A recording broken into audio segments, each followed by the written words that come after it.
Welcome to Pink Blade. Here, we don't just watch stories, we step inside them. Today, we're diving deep into one chapter only. And what a chapter it is. We're looking at the culmination of, 8 hours of tension, of repression? And you could argue one of the most significant shifts in how the romance genre is presented on television. Absolutely. We are dissecting the season 1 finale of Bridgerton, episode 8, After the Rain. Right. And this isn't just about a pretty ball and a kiss in the rain. Yeah. I mean, it is, but it's so much more. This is about the architectural dismantling of trauma. Ooh, I like that. Architectural dismantling. It's perfect because it's about how this single hour of television resolves the psychological warfare between a husband and a wife. Who are, for all intents and purposes, complete strangers to each other's true selves at this point. Exactly. So we're not here to just recap the plot. If you're here with us, you've seen the episode, you know what happens. Yeah, you know the beats. Our mission today is to understand why it works, why it hits so hard. And we're going to look at this through a really specific lens, a Jungian psychological framework, to see how Daphne and Simon aren't just characters, but archetypes that are colliding with each other. And on top of that, we'll get into the forensic details. Like the costume design, the specific language of the flowers. Yeah. I love that part. Yes, the set dressing and why the showrunners made what was, a pretty controversial decision to change the ending from the book. And we absolutely have to talk about the grandma review. Oh, the grandma review is maybe the best piece of criticism out there. It's so pure. A listener's grandmother with dementia watched this episode, and her reactions, they're just incredibly profound. But before we get to Grandma, we have to set the stage. We have to. It's London 1813, and the social season is ending. And the atmosphere is crucial here. You'd expect a finale to be this huge, explosive, high-energy thing. Right. A crescendo. But the director, the set designers, they made this very specific choice to start with. Melancholy. It's quiet. You see it in the background of almost every shot. The dust sheets are coming out. Servants are packing away these massive trunks. You see chandeliers being lowered so they can be clean and put away for the season. It feels like a hangover. You know that feeling? Yeah. The party is over, the lights are coming up, and you have to look at the mess you've made. And for the Bridgertons and the Bassets, the mess it's significant. That's a whole house. It really creates this atmosphere of last chances. It's not just about the social season. If you miss the boat now, you are waiting an entire year for another chance at the marriage mark. Or in Simon and Daffy's case, if they miss this boat, that's it. They're resigned to a lifetime of misery in separate houses, performing a marriage for the ton. And that ticking clock isn't a bomb, it's not loud, it's the slow, creeping silence of a loveless marriage, which is, arguably much more terrifying. Okay, so let's get into the psychology of this. You mentioned a Jungian framework. We've been looking at this fascinating study, a Jungian archetypal study of main characters in the TV series Bridgerton. Yes. And it basically argues that this entire episode is the battleground between two key concepts, the persona and the shadow. Right. And to really get this, we have to move past the sort of pop psychology definitions you see on social media. When Jung talks about the persona, he isn't just talking about being fake or putting on a mask. A little complex than that. It's much more complex. He's talking about the interface between your ego and the social world. Think of it like a spacesuit. A spacesuit. Yeah. You need it to survive in the vacuum of society. It protects you, it allows you to function, to be understood, to fit in. It's necessary. So Daphne's whole Diamond of the First Water title, her perfection, her poise, that's her spacesuit. That is her spacesuit. It's perfectly tailored. She has spent her entire life, her whole existence, perfecting this interface. She smiles when she's sad. She curtsies when she wants to scream. She is the perfect social object. But what's the problem with a spacesuit? The problem is that if you wear it for too long, you forget you have skin underneath. You start to believe you are the suit. And that's Daphne's crisis in this episode. It is. The persona has failed. She did everything right. She followed every single rule. She wore the suit perfectly, and she still ended up miserable, alone, and sexually frustrated in a massive cold house. There's that moment where she realizes the game was rigged from the start. The source material points to her internal monologue, which is basically, I have done everything expected of me, and yet still it is not enough. That is the moment of ego death. The social contract she signed up for is void. And Jung argues that when the persona fails so catastrophically, the psyche tries to balance itself. It brings forward something else. Which is? The animus. Okay, lay that out for us. What is the animus? So in Jungian theory, the animus is the unconscious masculine side of a woman. Now, this isn't about gender roles in the modern sense. It's about archetypal energies. It represents logic, spirit, assertion, and the capacity for decisive action.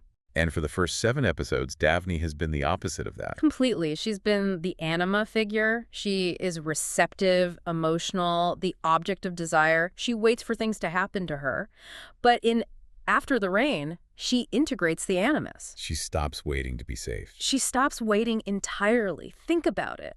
She initiates the difficult conversations. She investigates Simon's past like a detective, going to his old nurse. She even initiates the physical intimacy in the final act. She basically becomes the hero of her own story. Yes. Yeah. Because Simon is paralyzed. She has to adopt the masculine energy of action because the actual man in the room is completely trapped. Which is the perfect pivot to the Duke. If Daphne is breaking out of her persona, where is Simon in all this? Simon is drowning in the shadow. Okay, and the shadow is, and that sounds like the bad guy, Yeah. the villain within. Not necessarily evil, no, but definitely repressed. The shadow is like the basement of your psyche. It's where we throw everything we don't want to look at, our shame, our trauma, our socially unacceptable impulses, our fears. And for Simon, his shadow is. Yeah.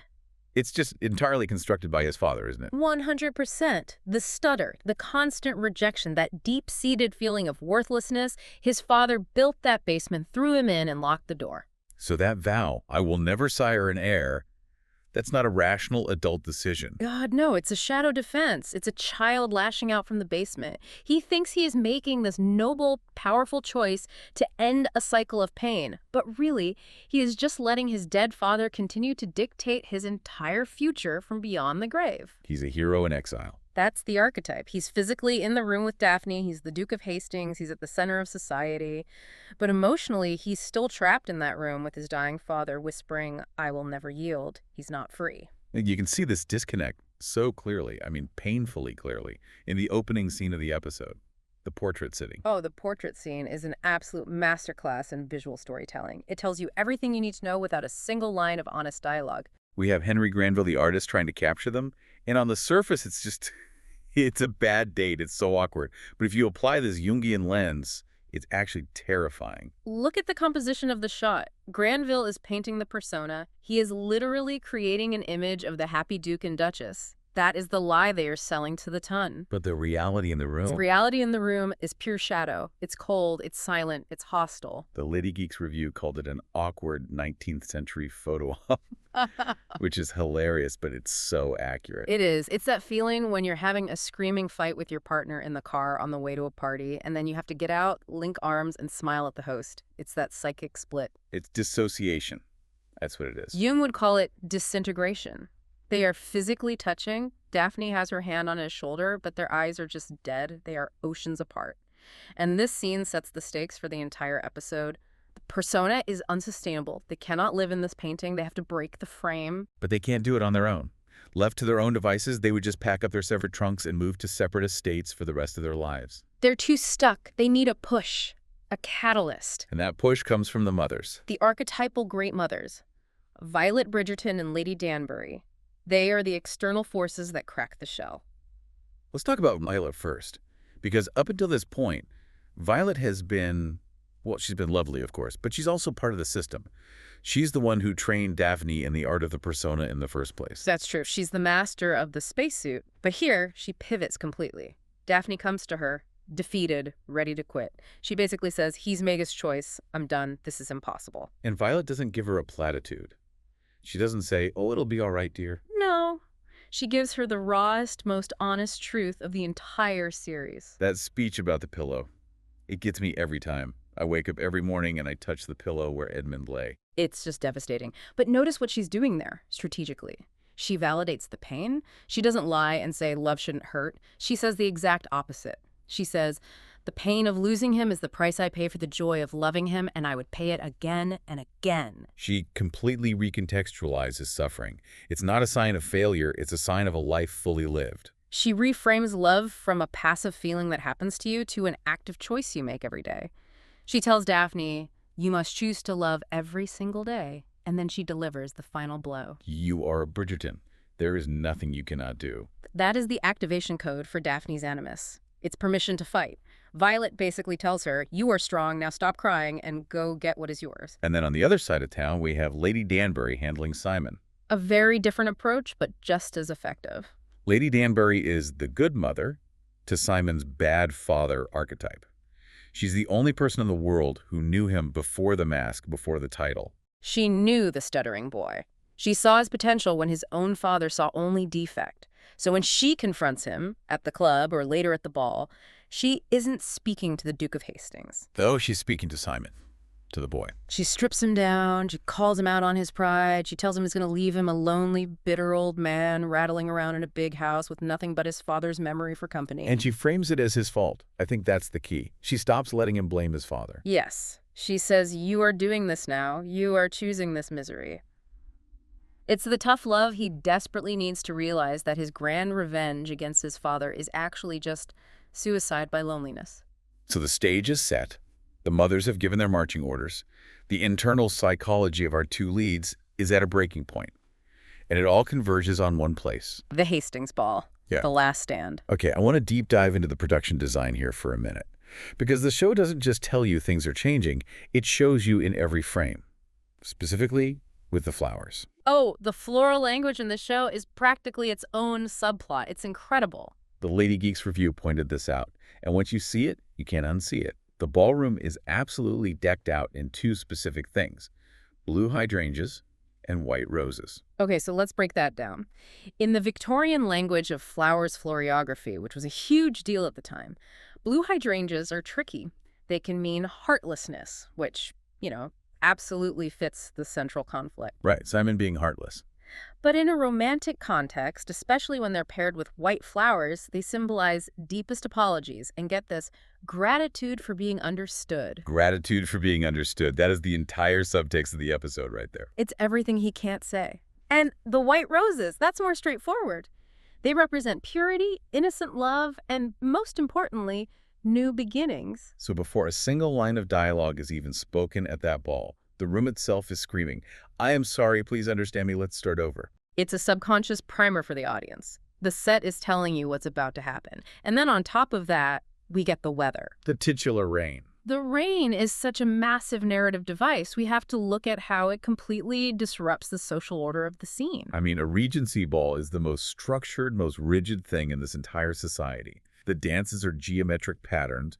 The behavior is scripted down to the last glance. Correct. It is the absolute peak of the persona. Everyone is watching everyone. It's a performance. But when the rain starts, what happens? Chaos. Total chaos. People run. The lines of the dance break. The geometry dissolves into a mess.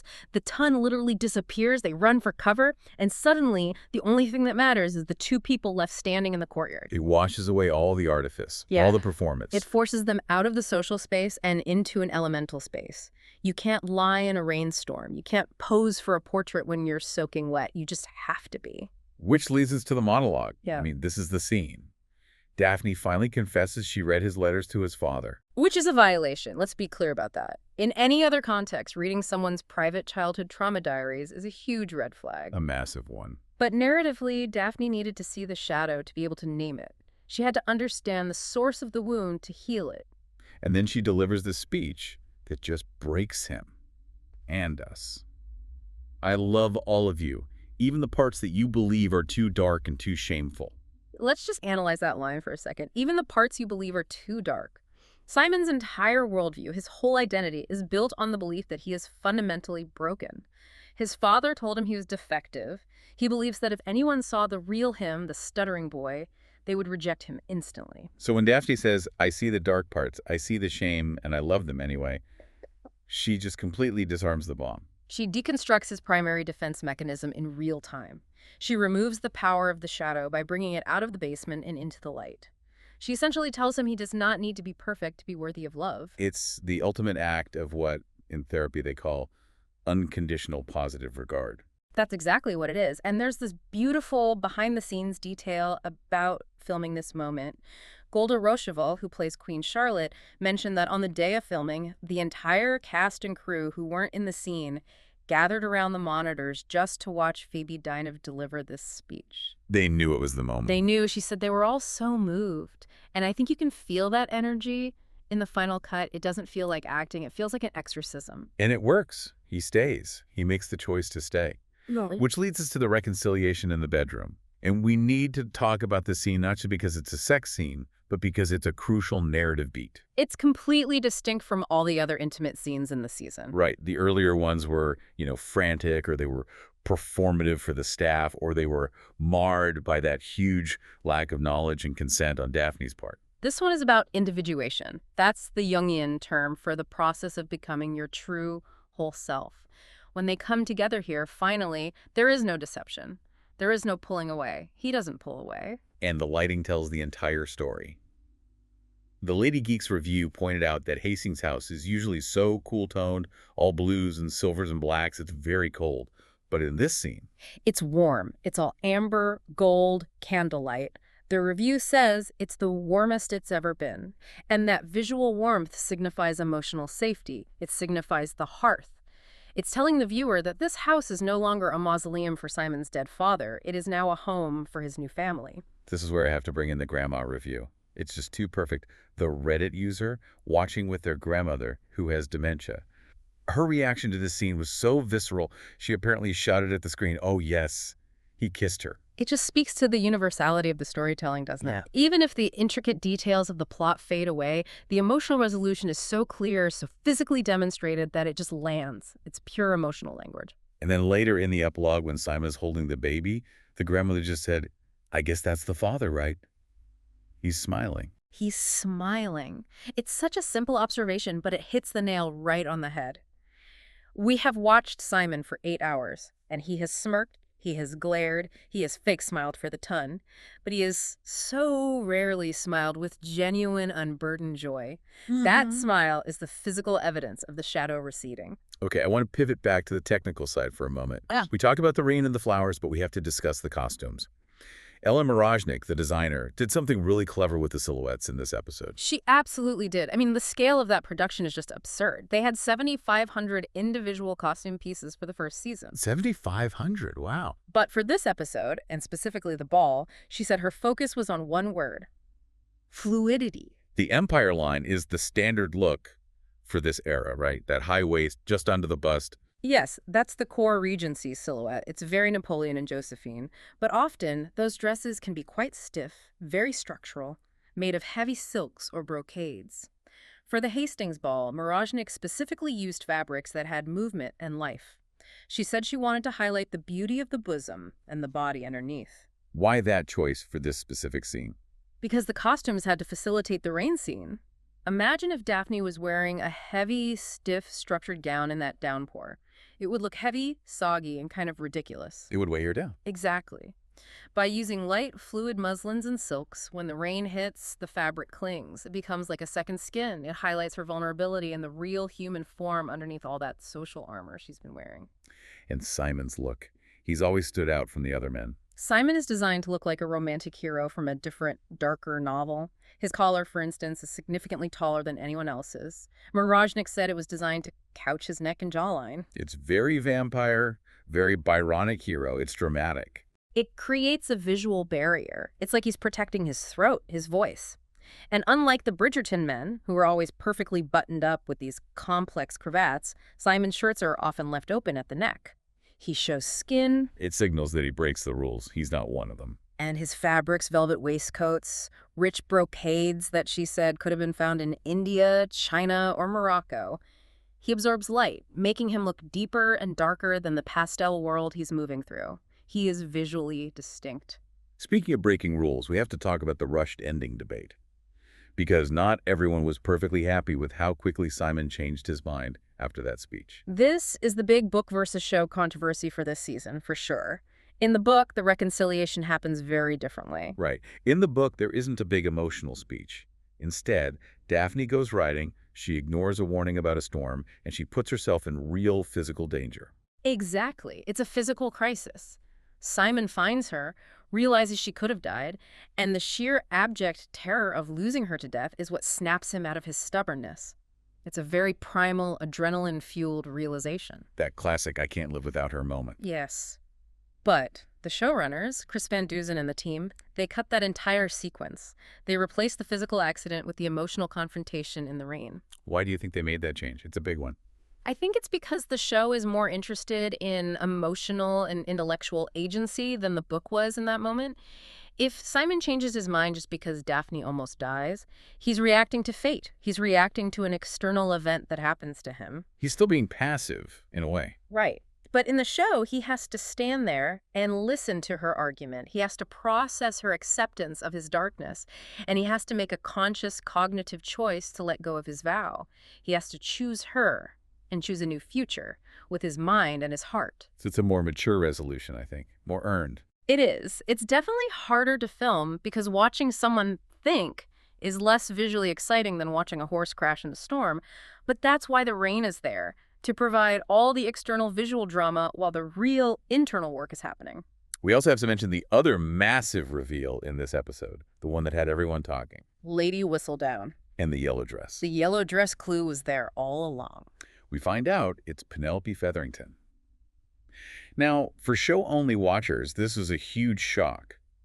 But the creators, specifically Chris Van Dusen, had a very clear reason for revealing it now, at the end of Season 1, instead of dragging out the mystery. It completely changes the genre of the show moving forward. If we don't know who she is, the show is a hoodoo. We're just looking for clues, trying to solve a puzzle. But by telling us it's Penelope, the show becomes a thriller. It becomes, how does she get away with it? The focus shifts from the who to the how, which is arguably a much more interesting story to tell. and it completely recontextualizes Penelope as a character.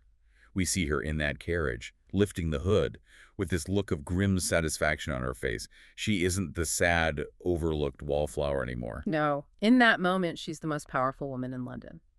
And it also plays so beautifully into the costume symbolism we've been talking about. Penelope's always forced to wear yellow. She hates yellow. She says it makes her look like a citrus fruit. But as Thistledown, she owns it. Yeah.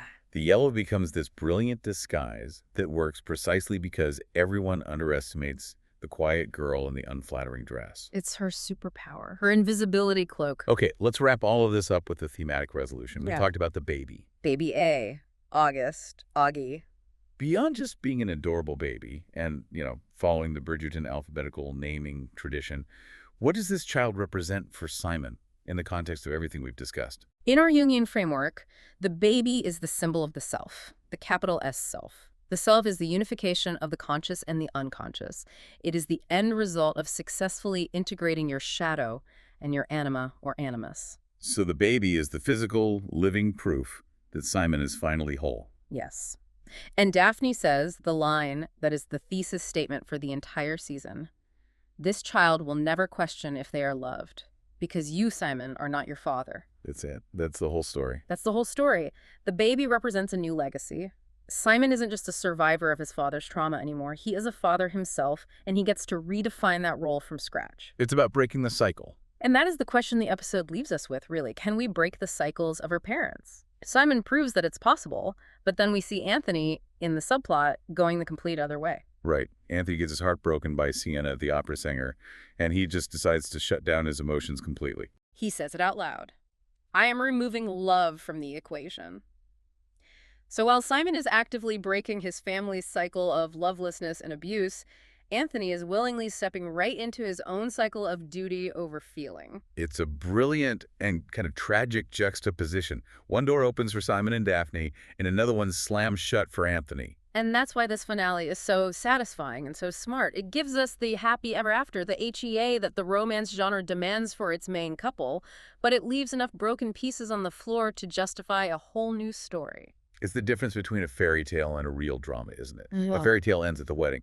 A drama asks, okay, but how do you actually live together day after day? And After the Rain answers that question. You live together by choosing to love, even when it rains. Especially when it rains. I think that's the perfect place to leave it. We've unpacked the psychology, the flowers, the costumes, and we've gotten the all-important grandmother's approval. We have indeed stepped inside the story. That was today's deep dive. Same story, new layers. This is Pink Blade.